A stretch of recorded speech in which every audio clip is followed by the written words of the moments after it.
I'm broke as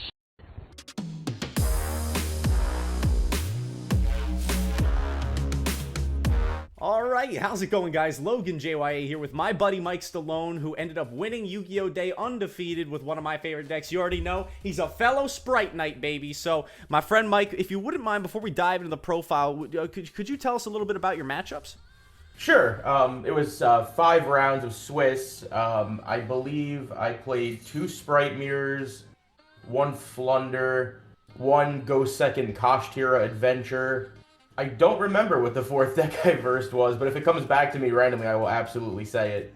Is there anything notable, before we dive into the profile, from the tournament that you want to mention? The one thing that was notable is the one card in my side deck that everyone said was terrible and don't play. It's actually what won me the tournament. Keep us in suspense then. We'll see it when it comes up. Yeah, and then there's one more thing, that one tech choice in the deck that one of my friends let me borrow also came up multiple times and also helped me win, so I can't wait to explain that and shout them out. Sweet. Well, without further ado, let's dive into it. Absolutely. So, as Logan said, I am a fellow Spright Knight. I've been playing the deck for a long time, so you guys pretty much know. We're playing the triple blue and the triple jet. No explanations needed there. Exactly. Then we're just playing 1 red, 1 carrot. We're not playing pixies just because good players will always Bystial out the blue when you try to do it before the battle phase, so why waste the space? Then a lot more standard. We got triple beaver.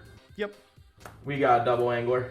And 2 swap frog. I was thinking about playing 3, but I don't want to go above 40, and I wouldn't cut anything, so that just left us at an impasse, and 2 worked out perfectly fine. Fair enough.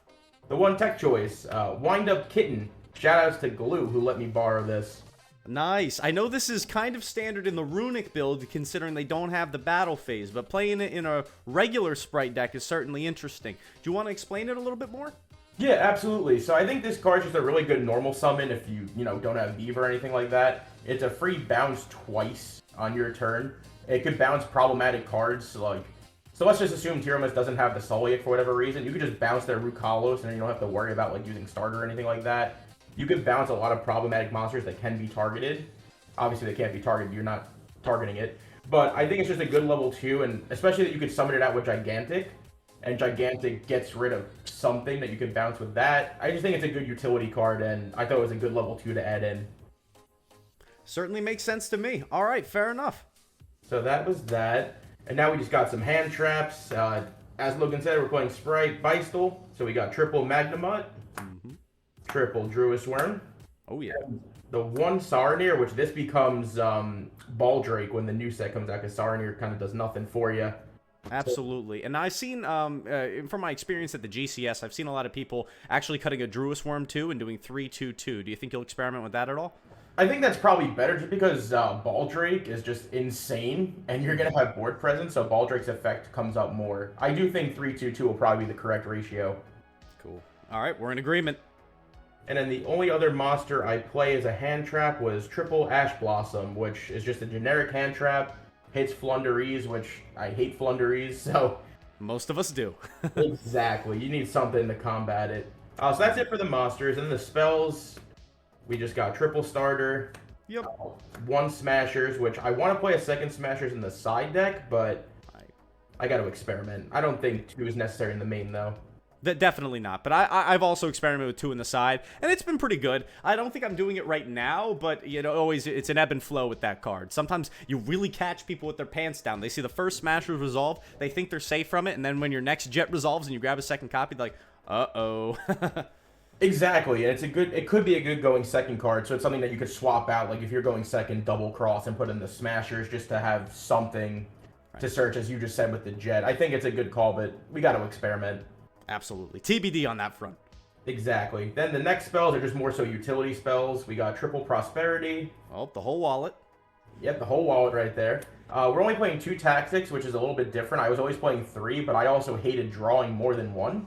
When I started playing it at 2, I only saw 1, so it kind of felt like it was the perfect ratio. And I kind of don't miss the 3rd one, so I don't think I'm going to go back to that. There you go. And then the last spell is Call by the Grave, which also helped me win against Flunderies in the finals. That game 1, turn 1, you shifted me, and I Call by the Grave, full comboed, and that was it. There you go. Yeah, if you have it, the sack you want of, it's gonna do wonders for you. And it's also just good, even going second against Tearlaman, that when they try to play and, they send either Kaleido to Grave or name or something, Call by the Grave just negates it, and it's a free kind of Bystial, so to speak. For sure, for sure. Then the last cards are the obvious ones as well. We're just playing triple Imperm. Yep. And one Double Cross, which I don't think needs any explanation. Double Cross is broken when you have a triple Toad negate. Absolutely, absolutely. Either that or using it to steal your opponent's stuff. I absolutely love that card. And glad to see you're playing it in the main. I also share that philosophy that it belongs in the main deck as well. But let's move into the extra deck now. Give that a quick look. Absolutely. So the extra deck, too, there's like one little tech choice in here, which we'll get to when we get there. So double Gigantic, one Toad, one Jin Buster, one Obimaru. The tech choice was Cat Shark. I honestly just needed a 15th extra deck card. I cut the IP package, and this also came up. Just someone actually didn't know how it worked with Gigantic. That punished. Attack is 32, and then you double it to 64, then you swing for game. Exactly. So I thought this was good. I summoned it twice, and it won me 2 games, so I really can't complain about it taking a spot. Perfect. Then we're playing Mosquito, Downerd, and Zeus. I'm playing Downerd just because obviously you want extra material. You want 2 sends with Zeus, or bait the Imperm and send again. And Mosquito just wins match. Goated. Mosquito is legendary. That card just wins so many games. Exactly. And then for links, we're not playing as many as I used to. We're just playing Double Elf, a Sprind, a Dark, a Phoenix, and a Virus Swordsman. Okay, so I got 2 questions for you. First, did the Phoenix ever come up? No, I think I would prefer if this was Cerberus. Okay.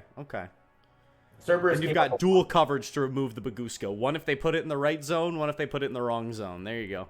Exactly. I Phoenix is good in theory. I wanted to spell and trap removal, but I never needed it with how I played, so it was there.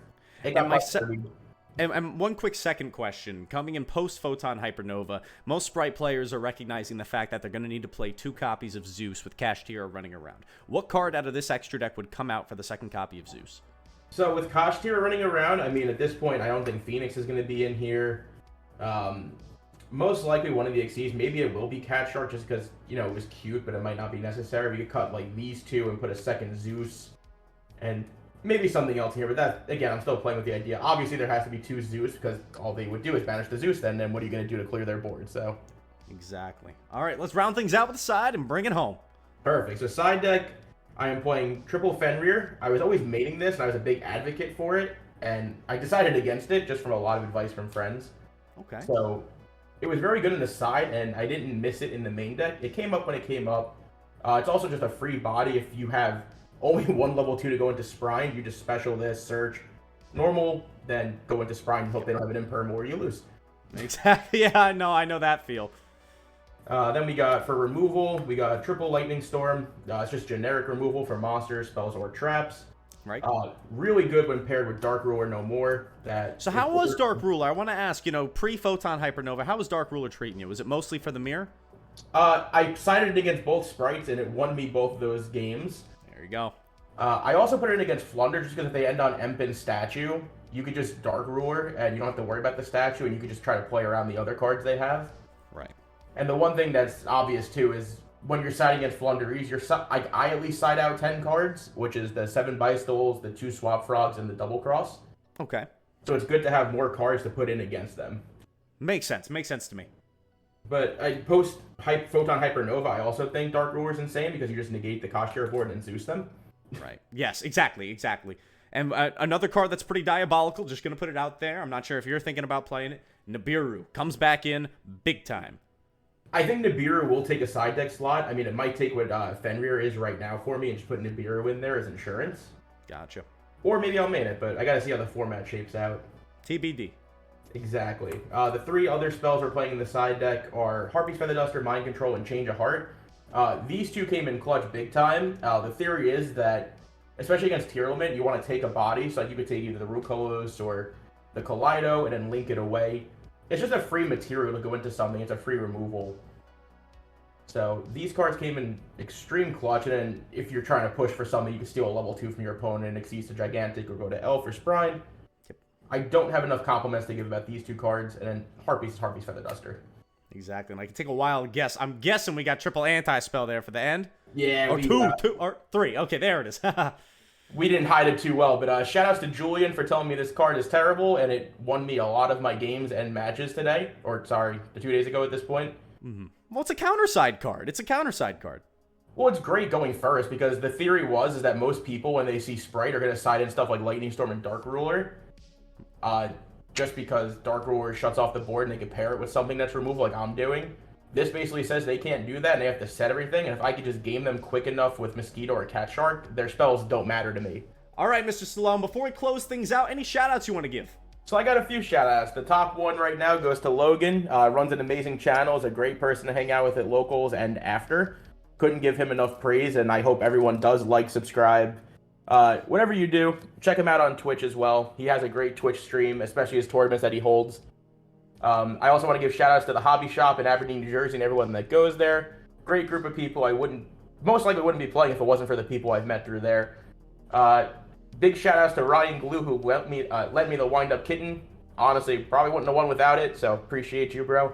Another big shout-out to Leo out in Florida, who's no longer with us in the hobby shop, but he's killing it out in Florida. It's almost like you sound like you said he died there for a second. He's no longer with us. Sounded bad, but I miss the guy. No, me too. I'm just joking. And then the last quick shout outs go to obviously family and the best girlfriend I ever had, Gary. So thanks everyone. Goated. All right, Logan JYA signing off. Have a great day. I'll see you beautiful people later. Peace.